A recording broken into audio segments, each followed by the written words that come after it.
everyone. Good evening, good afternoon, and good morning. It's always amazing to have you all from different time zones in a virtual event. Welcome you all to the IFLA ENSULIB webinar series. It's our number 6 ENSULIB webinar. We try to explore emerging topics related to the green and sustainable libraries for our webinars. Today's topic is about tools for evidence-based storytelling, reflective practice, and the UN Sustainable Development Goals in libraries. We hope you enjoy this interesting webinar and find it useful to your sustainable library practices. Next slide, please. My name is Priscilla Poon. I'm the Information Coordinator of ENSULIB, IFLA's Environment, Sustainability, and Libraries section. Next slide, please. Before we begin, let me start with some notes on privacy and administration. This webinar is being recorded. The video will be posted on YouTube, and the link will be posted on ENSULIB's webpage as well as on the other social media. Microphones have been muted for this event. If you have any questions or comments, please type into the chat or Q&A box. If you have questions regarding privacy, please send an email to professionalsupport@ifla.org. Now, our standing committee member, Antonio, is going to introduce more about this webinar and the speakers. Hi, Antonio. The floor is yours. Thanks so much, Priscilla. Hi, everybody, and thanks for joining us for today's webinar presented by the Environment, Sustainability and Library section of IFLA. My name is Antonia Makata, and I'm from the University of Sydney Library in Sydney, Australia, and I'll be co-hosting with Priscilla. Today's session explores how reflective practice can be used to share the impact of library services using the United Nations Sustainable Development Goals as a framework. Our presenters, Carmel O'Sullivan and Emilia Bell from the University of Southern Queensland Library, will share examples about how their library has utilised reflection as a key part of evidence-based practice. This includes using storytelling that engages staff and students in reflecting on contributions to a more inclusive, sustainable and equitable future, highlighting the impact that libraries can have on their local communities within a global framework. I'd now like to introduce our speakers. Carmel O'Sullivan is the University Librarian at the University of Southern Queensland and has significant experience in the library and information sector, ranging from pioneering a new national role for a top-tier law firm to managing a broad portfolio of cultural services for a local government and roles at several Australian universities. She has extensive experience in leading organisational change processes and library building and renovation projects. Carmel strives to build teams that focus on improving student experience, supporting faculty while having fun, understanding their purpose and reaching their potential. Emilia Bell is also joining us for this webinar and is the coordinator of evidence-based practice at the University of Southern Queensland Library. In this role, they facilitate and contribute to developing an evidence-based library culture, including through practice-based research and reflective practice. Emilia's professional experience includes academic and school libraries. They are also a PhD student at Curtin University. Emilia's current research interests span evidence-based library practice, academic librarianship, and open research. I will now hand over to Carmel O'Sullivan, who will commence the presentation with an acknowledgement of country. Next slide, please. We would like to acknowledge the traditional custodians of the lands from which we are participating in this meeting. I am on Goyabal and Jarrawa land today, and that's where I grew up also. We recognise and are grateful for their continued connection to and care of the lands and waters of these places, and we pay our respect to First Nations elders past, present and emerging, and we extend that respect to any First Nations people who are with us in this webinar today. Next slide, please. So as Antonio mentioned, I'm Carmel. I'm the University Librarian and Director of Library Services here at UniSQ, and my colleague is Emily Abell. First, we'll just give you a bit of background. I know some people will know about Toowoomba and Queensland and where we are and who we are, and others may not be familiar. So UniSQ is a multi-campus regional university located in Southeast Queensland, Australia. We've been providing higher education for just over 50 years and have been a university for almost 30 years. So we started in the regional town of Toowoomba as a local initiative to provide opportunities for young people from the region and further west. And we've since grown to have an identity that is firmly rooted in the place, Southeast Queensland, and the growing demographic in the corridor west of Brisbane, as well as the more rural and remote areas to our west. So while Toowoomba, which is now a city of around 130,000 people, serves as a medical and educational hub for the farming and mining communities further west, and it's a designated refugee-friendly city, our two other campuses are situated between Toowoomba and the state capital, Brisbane, and they lie on the Western Corridor in Ipswich and Springfield. So these areas are rapidly growing with young demographic and a relatively low socioeconomic status. So Toowoomba itself is perched on the top of the Great Dividing Range that runs down the entire east coast of Australia. And that dividing range is sometimes spoken about as a division between decent internet access and poorer internet access, and between aspiration and expectation of higher education and a lack of sense of belonging at university.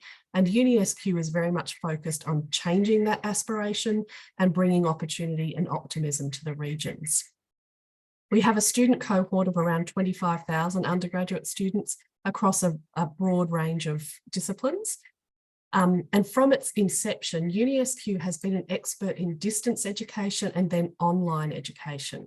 So prior to 2020, the great dividing moment in our recent history, more than 75% of UniSQ students studied online. And so that meant we were probably a little bit better equipped than some to take on the challenges of studying during COVID-19. And we have seen further uptake of flexible study options by UniSQ students since 2020. So now around 85% of our students are studying either completely online or in multimodal mode. Mature age students make up more than 80% of our cohort, and 43% of our students are from rural and remote areas, and 27% of our students are classified as low socioeconomic status. UniSQ is also one of the largest providers of higher education to incarcerated students across the country, with around 1,000 incarcerated students enrolled at UniSQ. So what this means is that University of Southern Queensland is a university that provides access to higher education to those who have traditionally not felt that they belong at university or who have faced significant disadvantage and barriers to education. The library itself has around 60 staff, and our liaison and research support librarians work in a discipline-based support model. So that's what we are, but it's probably more important to understand who we are as a library, as this tells you why we engage with the UN Sustainable Development Goals in the way that we do, and why we're interested in reflective practice and evidence-based practice. So one of the ideas that we've used to grow and support a positive culture of curiosity and excellence at the library at UniSQ is the idea of play, purpose, and potential for every individual. So the idea is that library staff should have all three of these in their work. Oh, sorry, I've forgotten to tell you to move slides. So they should have work that is enjoyable, that feels like play at least some of the time. They should have work that they can find meaning in, where they know what the purpose of their work is and where that purpose aligns with their own values. And they should have work where they see the potential for learning and developing in a way that makes sense for them as individuals.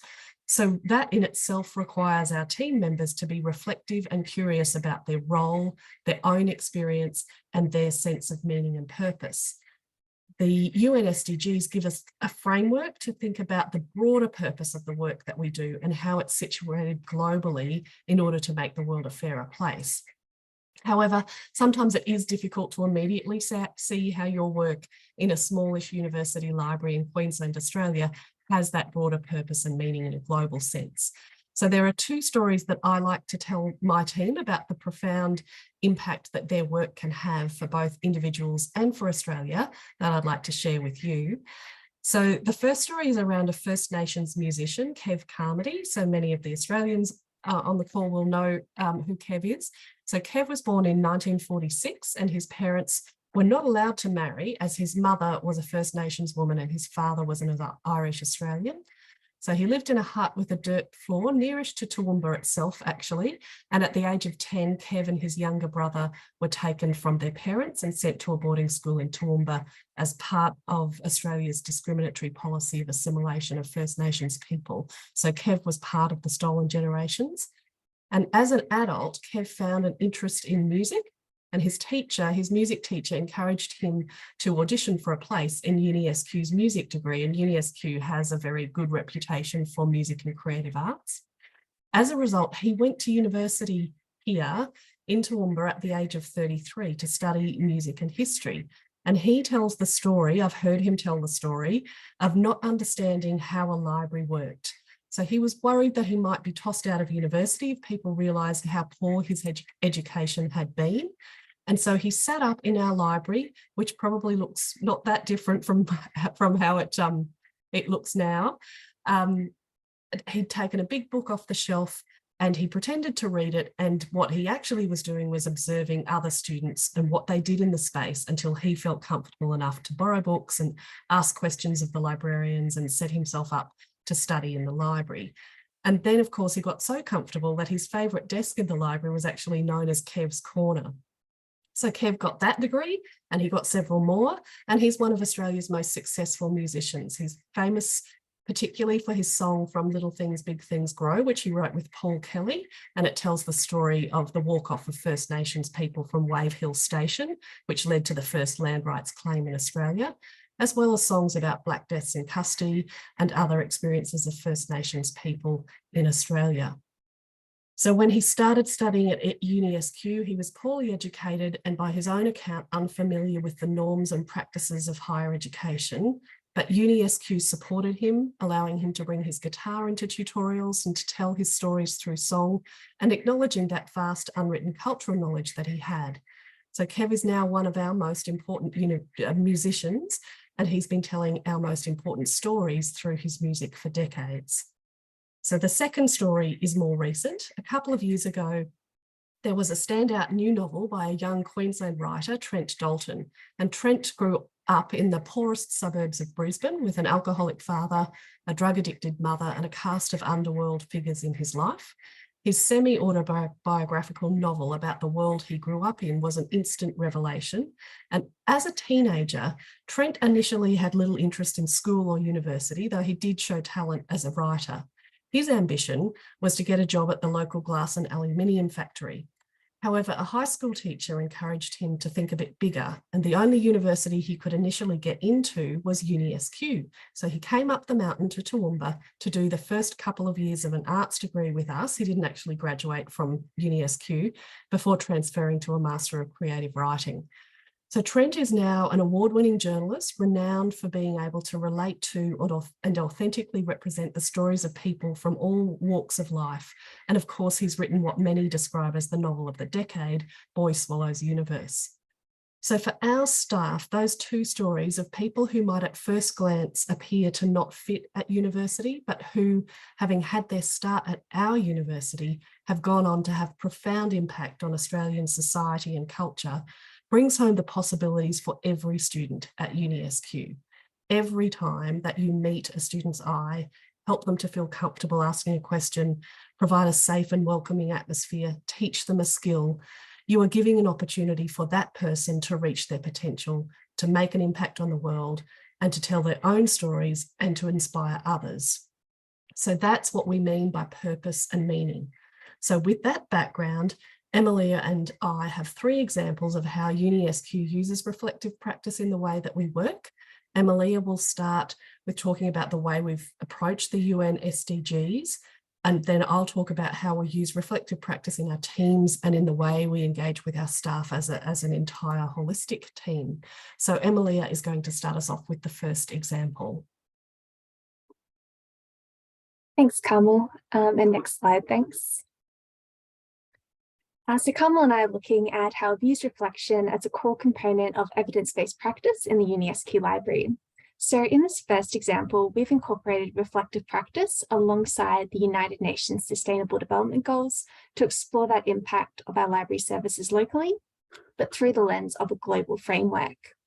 And UniSQ Library has a really strong commitment to making evidence-based practice a visible process in the work that we do. And evidence-based practice is a structured process that involves collecting, interpreting, and applying evidence and research to help support the library's decision-making and continuous service improvement. And that includes showing the value and impact of this work as well. So this can be through research, evidence we collect in our local context, such as usage statistics or feedback, or the professional experience and the expertise that we bring and then share with others as well. And the library helps to facilitate and carry through on this commitment through the role of the Coordinator Evidence-Based Practice, a position that's been in place since 2017.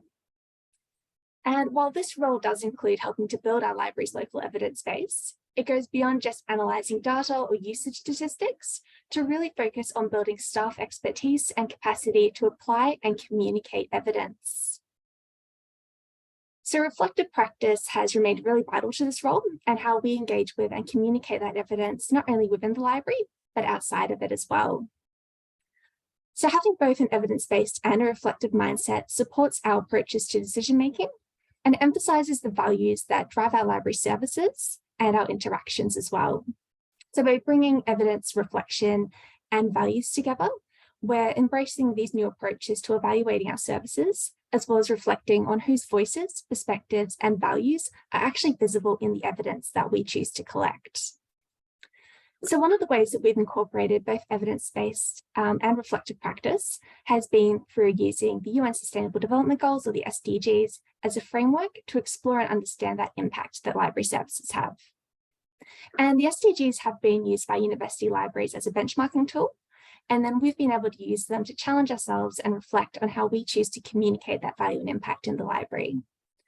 So since 2019, we've completed a mapping exercise with the SDGs to identify how the services that we're delivering not only align with our institutional goals, but are also furthering a sustainable future within a global landscape. And reflection on this means that we can respond to and adapt to a continually changing environment and ensure that our services not only stay relevant, but are actually supporting people to reach their potential, which is a value that aligns with the SDGs themselves. So by taking this reflective storytelling approach to the SDGs, we've been able to pause, think through, and really reflect on how we do things. So we're being curious about what has worked, what hasn't, and what we might do differently going forward. And that's really helped to recognize that local nature of global challenges.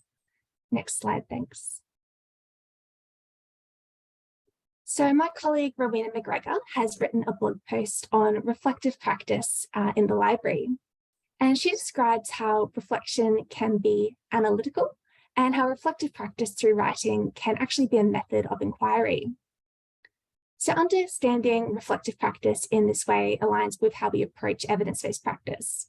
We see it as this process of inquiry that involves analysis and interpretation of what we're doing and how our services are providing meaningful impact, as well as aligning with our own values.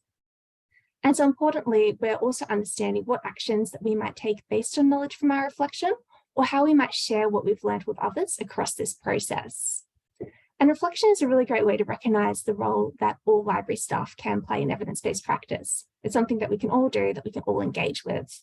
So we can embrace the professional knowledge and experiences that library staff bring to our local context and recognize that reflections and observations complement other types of evidence that we are already collecting. So this can inform our understanding of the students and staff that we're partnering with, as well as the implementation of any new services, improvements, and decisions as well. Next slide, thanks. So looking to our work specifically with the United Nations SDGs, UniSQ Library's culture of evidence-based and reflective practice has been fundamental to how we've approached this. So the SDGs have 17 goals with 169 targets, and they aim to ensure that all humans can fulfill their potential with dignity, equality, and within a healthy environment. So they're providing a blueprint for sustainable development. But why are libraries actually interested in the SDGs, and what drove an academic library to choose to engage with them? So given that the aim of the SDGs is to ensure people's potential, this aligns really well with UniSQ Library's own aim to enable students to develop the confidence and the skills to reach their potential, and for staff to also be reaching their potential as teachers, researchers, and professionals. And this isn't unique to UniSQ or academic libraries. Libraries of all types are about supporting and partnering with individuals and communities. So whether we're using the UN SDGs as a framework or something else, these values are driving so much of the work that we do. By using the SDGs, though, we are able to explore several areas of importance, such as people, planet, peace, and partnership, and actually look across a range of these at the same time. And while libraries can contribute across all of these, when we've mapped our services, projects, and day-to-day work to the SDGs, we've been able to reflect on where our priorities and focus has been, as well as consider what our work, services, and spaces might be in the future and how they'll develop. So we're able to reflect on areas where we can have a sustainable and positive impact locally that then contributes to that bigger picture. So it's providing a different lens to view our impact through, one that's actually global. And because the SDGs are seen as universal and they identify so many areas of significance, it was really important that we could find ways to localize this global framework. So considering the local relevance of the SDGs meant that we were ensuring that people and communities that we directly partner with can reach their potential and have that supportive, inclusive, and sustainable space to be achieving this in. Next slide, thanks. So our work with the SDGs began back in 2019, and that original work of mapping the goals has paved the way for our current approach of inviting staff and students to reflect on how their own work or experiences in the library align with the SDGs. And incorporating reflective practice into this project has been significant from the outset. So it's really guided a lot of our approach. The initial approach that was taken in 2019 aligned closely with the first two steps in the Sustainable Development Solutions Network 2017 model. And that was to map what you already do, and then to build internal capacity and ownership of the SDGs. So in our local context, staff were asked to reflect on which goals are the most relevant to the activities that we already do. Our coordinated evidence-based practice at that time facilitated conversations with the 12 members of the library leadership team to map our existing services and our usual activities, targets, and outcomes to those 17 goals. And from that, there was a report generated that documented and shared the outcomes of this activity. The 2020 version of this mapping exercise took it a step further, bringing in the voices of staff as narrators. So library staff were writing reflective stories about how activities and projects were aligned with the SDGs. And this was then reported in an open text, which was created on the Pressbooks platform. So you can see it's covered on the left side of the current slide at the moment. And then last year, we completed a similar exercise and built on that previous work by bringing together both staff and student voices in another open text, UniSQ Library Stories of 2022. So some of the key differences last year were the inclusion of student voices and also the ways that we actually approach recording those stories. Next slide, thanks. So the overarching question that we asked students and staff to respond to was, how has UniSQ Library helped contribute to a more inclusive, sustainable, and equitable future? And we provided templates to help with writing this. But last year, not all of the contributions were actually written. So some were recorded over the course of a conversation, or as videos or photographs, or a combination of these. And having these conversations really helped to provide another way to reflect on library services, student experiences, and some of those achievements and challenges since 2020, as well as opportunities. It also facilitated conversations outside of the library, where we could explore how our partnerships and collaborations at a national level could help to promote common interests and contribute to equity and access in education. And not everyone found that writing was the best way for them to reflect. So recording conversations just provided another tool to prompt that reflection and help us to understand the SDGs in a really straightforward and uncomplicated way. It just added a little bit extra accessibility to the entire process of reflection and how we chose to approach this work. And these reflections followed a what, so what, now what model. And this didn't have to be followed exactly, but it did help with taking this storytelling approach to our evidence and reflections, and just provided that extra layer and framework to facilitate writing or conversations around it and what reflection looked like for each individual or for each team who wanted to contribute to this work. Next slide, thanks. So the what, so what, now what model was written up into a template, and that was provided to staff to help develop a narrative and to support reflections that were a little bit more analytical. So we encouraged providing evidence to communicate what our contributions were and the difference or impact the library service or project had made or was in the process of making. So there were several prompts and questions that we were using to guide this. Next slide. So we started with what, and we could begin with understanding this context around the library service that we were reporting and reflecting on. So we could ask what was happening at this time, or what was the context that explains why a project was actually needed? Why was this service in place? And this helped with providing some of that background information and situating what the service provided as part of this story, and a really narrative approach to the SDGs. Next slide. So then we moved on to so what. So we're looking at why a service is important and that contribution that it makes in the context of the UN SDGs.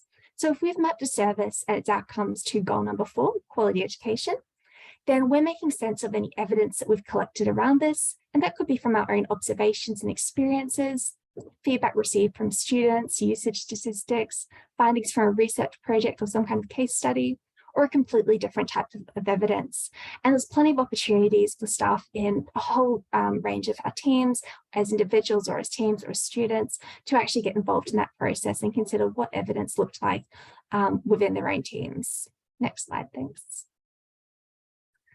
So finally, we have now what? And this is something that I was really keen to include as part of an evidence-based approach. A lot of the time, the focus can just be on collecting and analysing data or evidence without actually thinking about how we're applying this to our practice, or what difference is being made, or what might change in the future.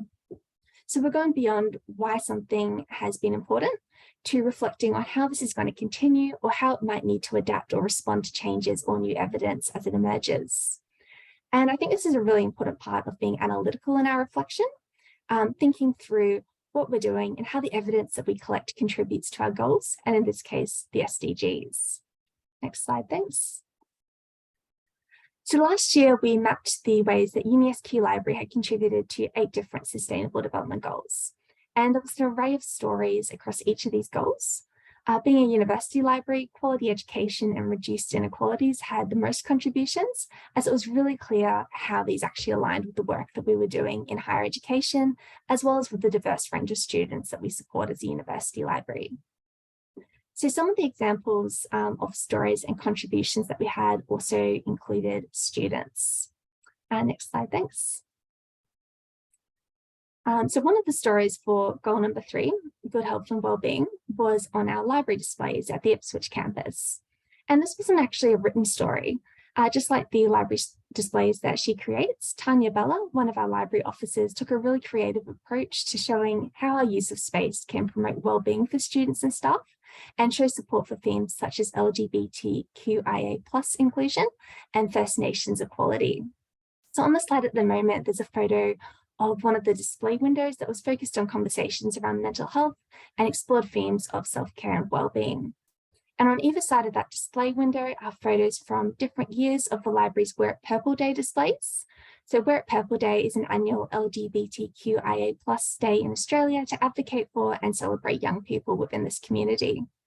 So we were using the physical library space to visibly demonstrate and communicate that the library is a safe place that's committed to the well-being of the communities that's actually supporting. And this story from Tanya sat really well with reflecting on now what. library spaces are dynamic, and we know that in the near future, some of these spaces for displays are going to be changing. And so this led to discussions around new approaches to communicating this support and outreach, and really upholding our commitment to diversity, inclusion, and belonging as something that's key to sustainable development. Next slide. So looking to SDG number 4, quality education. This was about the library's contribution to education that's inclusive, accessible, and promotes lifelong learning. And this is for students and staff across learning, teaching, and research. So all areas that the library is supporting. For us, this means that we're developing collections, services, and resources that do acknowledge diverse voices and knowledge. It also means that we're recognising where we can partner with others to strengthen our contribution to quality education. So one of the stories was around a First Nations resources collection, and that was in partnership with the university's College for First Nations. And that reflective story went beyond the evidence of what happened to also consider some of those future opportunities to build cultural capacity and explore how library partnerships might actually continue to develop. So some of our stories, again, were from students who also work in the library. So one of these was by Tiki Page, and Tiki described the support that she received during the library's orientation sessions really early in her study, and how it wasn't about just being given new skills, but also being shown where support could be accessed. So here the library was making a difference in how students progressed with their studies and in their education, and it actually contributed to a student continuing them. Another was by Ryan, who talked about how he'd previously felt overwhelmed with the university experience, but how working in the library had also supported him in his studies. So the library had facilitated more than just employment, it had introduced him to the resources available, in addition to having an impact around access to resources when it came to that cost of textbooks. Next slide, thanks. So another example then is SDG 10, so that's reduced inequalities. And this goal was about ensuring equal opportunity and inclusion for all. So for this goal, we were able to look at the services the library offered, both online and on campus, and recognize where we were reducing inequalities and widening participation. So one of these stories was from our research librarians who looked at the impact the library had in reducing inequality for academic authors through pathways for open access.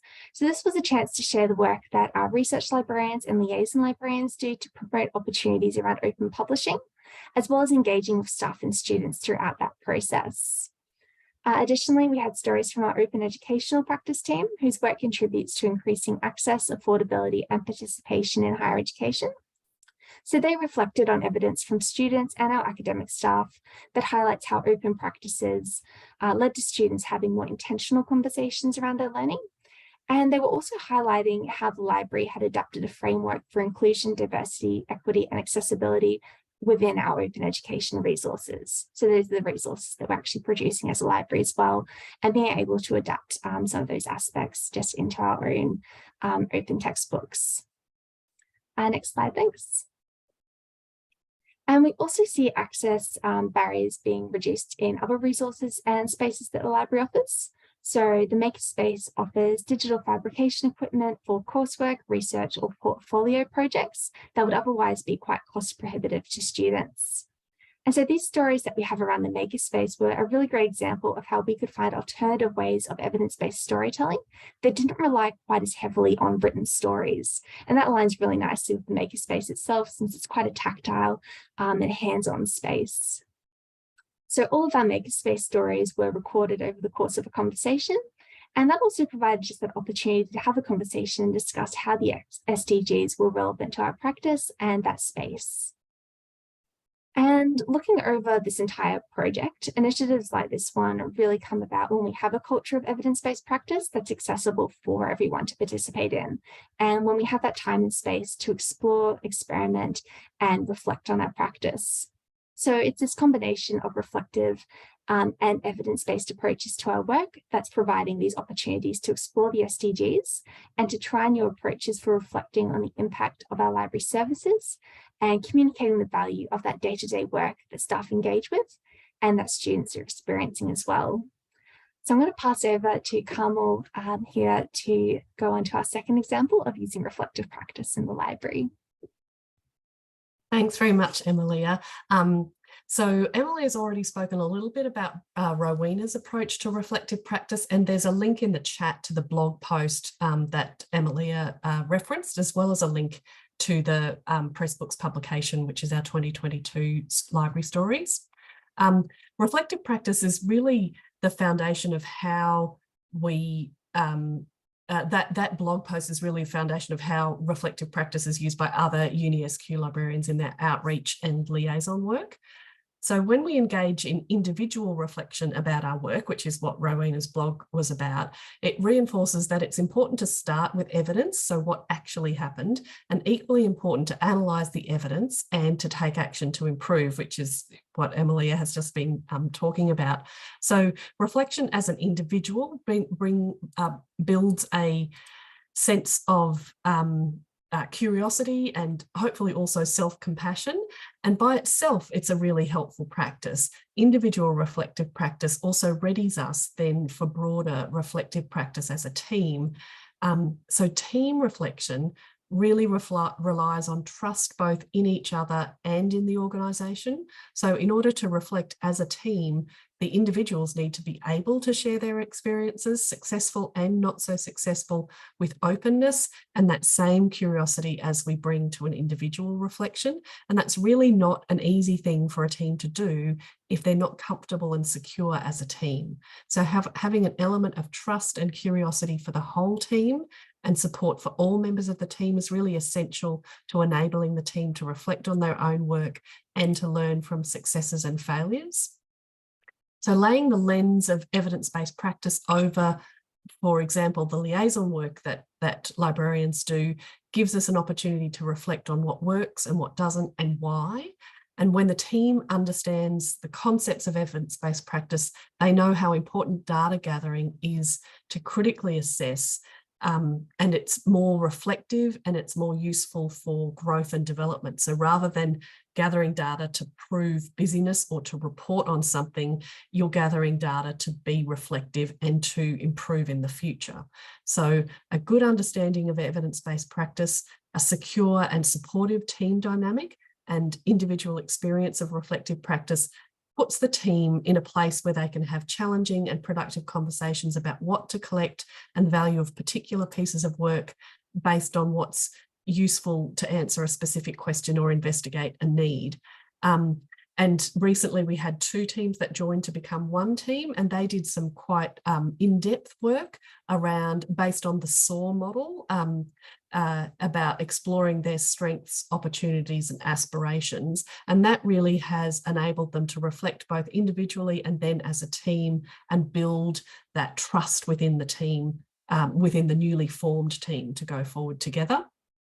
So of course, different teams will be in different places, and as the makeup of a team changes, they might be more or less able to embrace the possibilities of a reflective approach to evidence-based practice.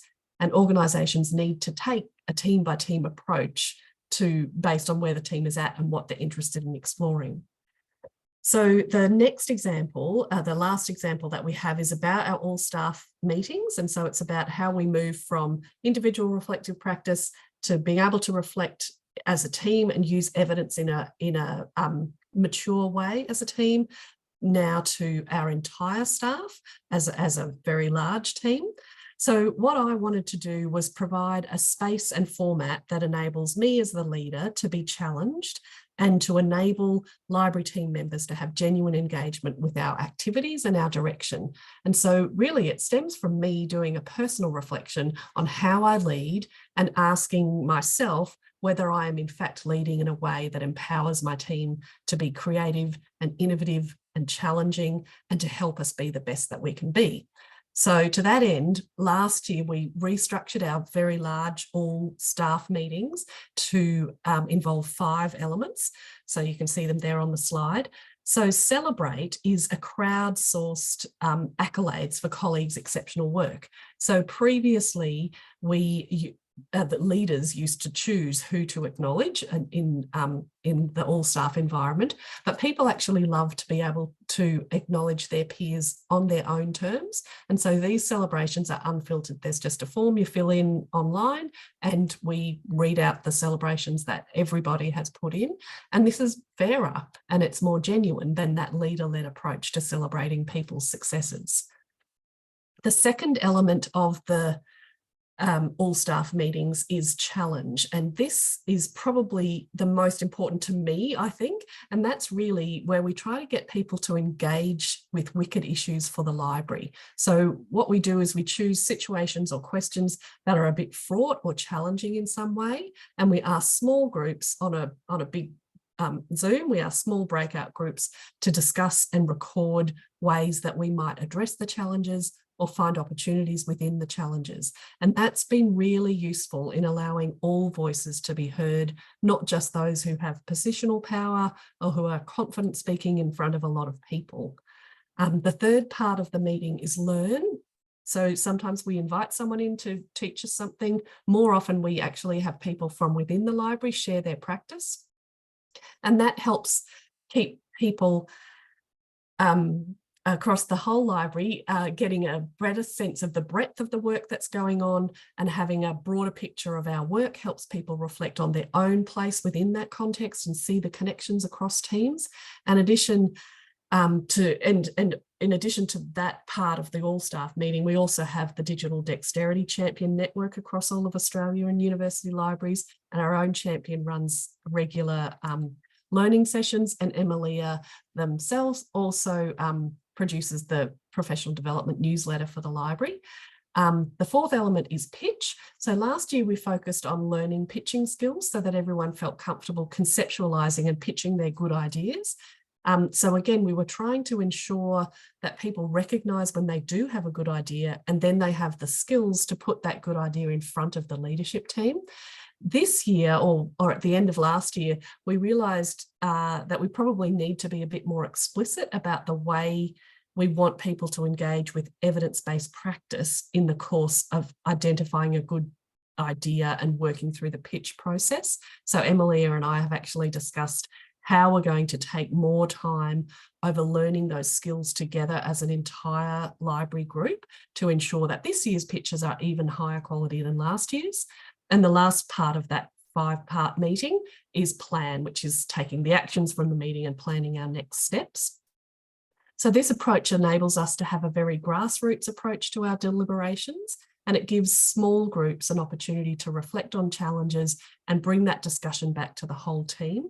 So it's really dramatically moved those meetings from being very much sit and listen to your leaders kind of experience to something where they do get to talk and write and be engaged and more reflective.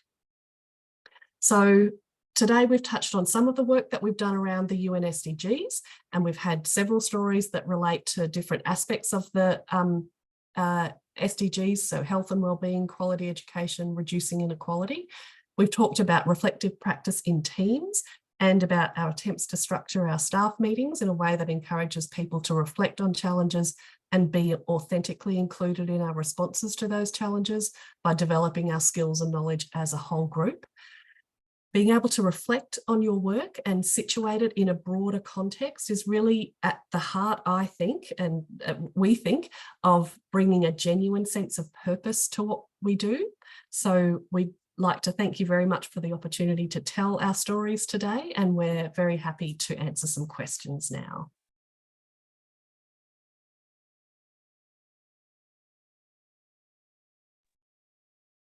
Thank you so much, both Carmel and Emilia. That was absolutely fascinating. And I personally really enjoyed the way you articulated your framework and illustrated the theory with actual real life stories from the library and your experiences. It was really fascinating. Thank you so much. We've had both Priscilla and I will facilitate the Q&A, and we've had 2 questions that have come in. The first one, and I think people should be able to see these in the Q&A function. The first one is from an anonymous attendee. was reflecting on the library's approach to the SDGs the same as measuring the library's progress on the SDGs? Yeah, so Emily, you can answer. Yeah. yeah, I can jump into this one. So rather than focusing on actually measuring progress year to year, we were taking a really narrative reporting approach that centered those reflections from both staff and students. So especially for this most recent 2022 project, we decided to focus on facilitating storytelling as part of evidence-based practice, rather than using that evidence for the SDGs as a benchmark for future years. So because UniSQ Library has taken our own initiative to do this work, it's not something that we are engaging with as part of the broader university. We weren't being asked to actually report on it. So it's really been about raising awareness around the SDGs and the impact of our work in relationship to them.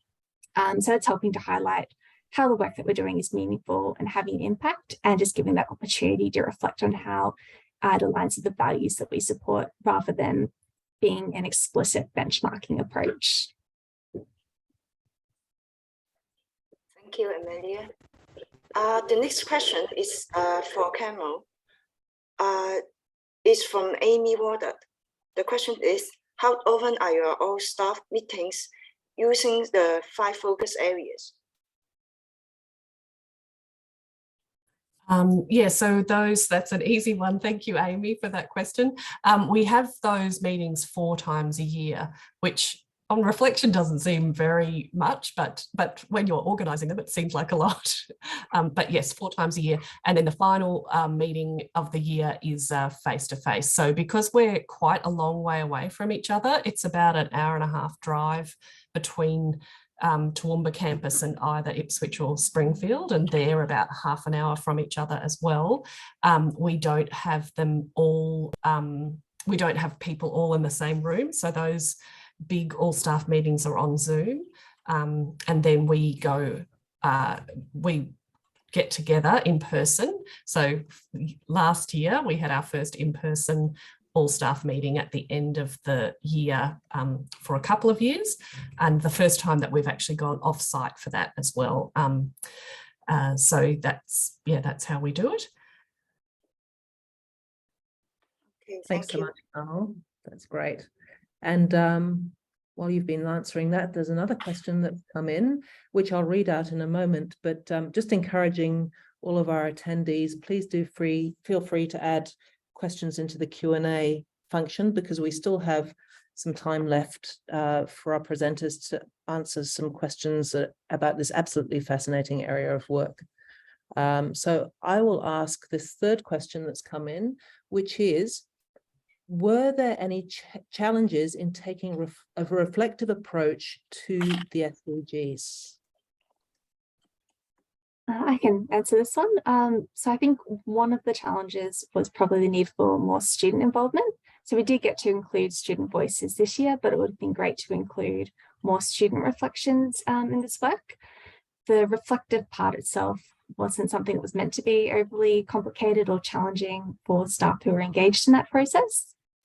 Since there were some more creative approaches taken last year though, and I was facilitating a lot of conversations around it, the process was a little bit more involved. And so there was perhaps a little bit of added complexity than if everyone had simply provided a written statement or story just in that one format. For me personally, though, some of those creative approaches to reflection and conversation were what added to this work, and they were worth that added challenge that comes with it.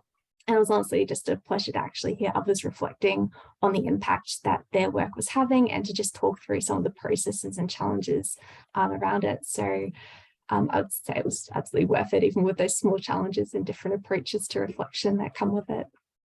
I think it's also a challenge for whom. I think that Emilia might have had some challenges, organising things and making sure that there were a variety of formats that people could contribute to. And, that included arranging videos and just having chats with people, which, it reduces the barrier a lot. So I think our aim really was to make it not very challenging for the people who were contributing. So the templates and the thinking through how to get people to easily reflect was trying to make it less challenging for them, might have made it more challenging for Emilia. Thank you.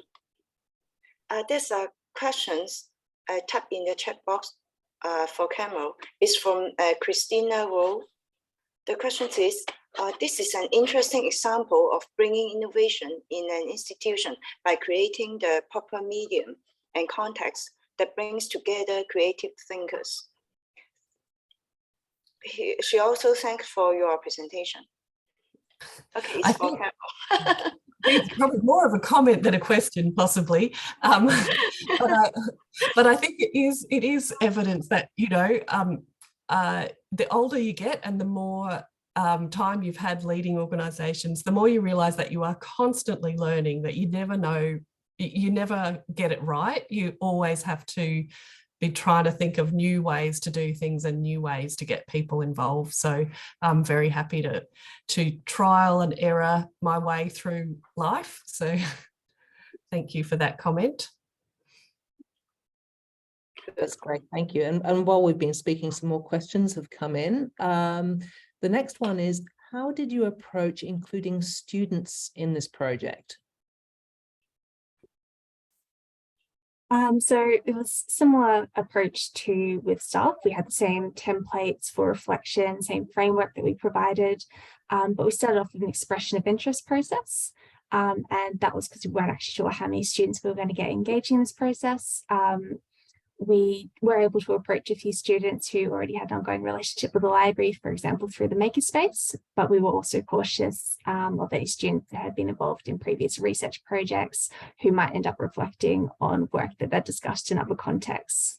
So there was privacy concerns around that as well. But it was an expression of interest process. We reached out and contacted the students who had expressed interest and provided them with a copy of the template for reflection after that. So all of our student contributions this year were written, but there was an opportunity if they wanted to include photographs or some other kind of creative practice to do that as well. And that might be something that we can explore in future years or future initiatives around this as well. But very similar kind of process that we took with staff, just reaching out through various communication channels and providing that opportunity and inviting them to actually contribute their work to this space and reflect. Thank you. Yes, Maria Mikko is asking about the recording of the webinar. Yes, we will post the recording of this webinar on our IFLA ENSULIB webpage and also the PowerPoint for today's. I also see one more question from Amy Waddock. Antonia, do you want to handle these questions? Oh, I can do that. Thanks, Priscilla. So Amy has asked, do you include some kind of personal commitment to SDGs for individual staff during their annual performance reviews and discussions?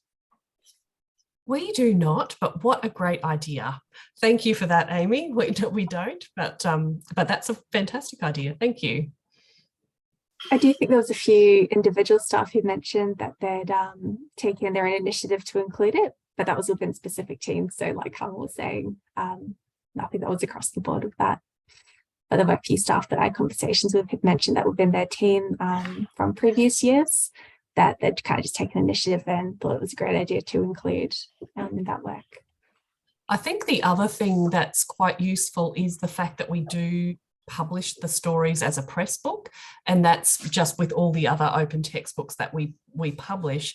And that makes it really easy for our own staff to look at it at any time. It's not one of those reports that you email out and then people lose it and, you know, and no one ever looks at it. It's there all the time and it's easy to find. So that might make it a bit easier for people to remember between data gathering and writing periods. Yeah, so hopefully that keeps it more top of mind. Thank you. So I think it's our last questions because it's gonna run out of time.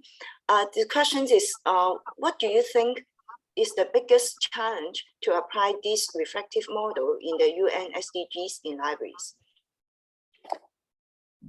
Probably it's kind of getting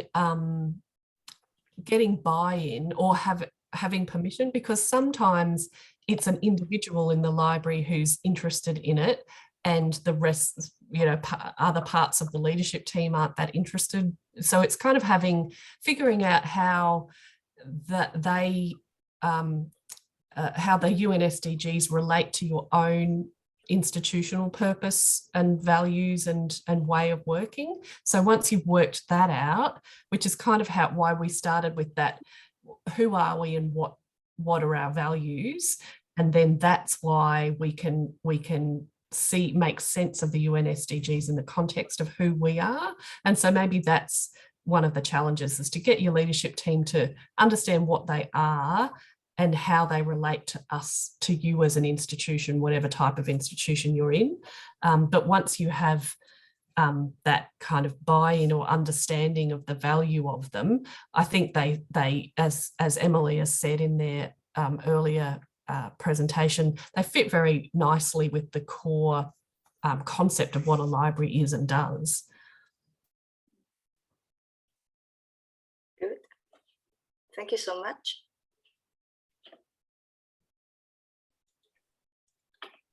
So I think it's the end of our webinar. Thank you for joining today. Thank you all. We are going to have our next webinar in April. So you will see some more information posted on our IFLA and ENSULIB websites. Our upcoming webinar is about an inspiring story of a rural library in Romania. So don't miss it. Thank you for joining today. See you in our next webinar. Have a great day. Bye-bye. Thank you, everybody. Goodbye. And thanks so much to our wonderful presenters for an absolutely fascinating presentation. Really enjoyed it. Yes, thank you. Thank you so much for two speakers today. Thank you for joining.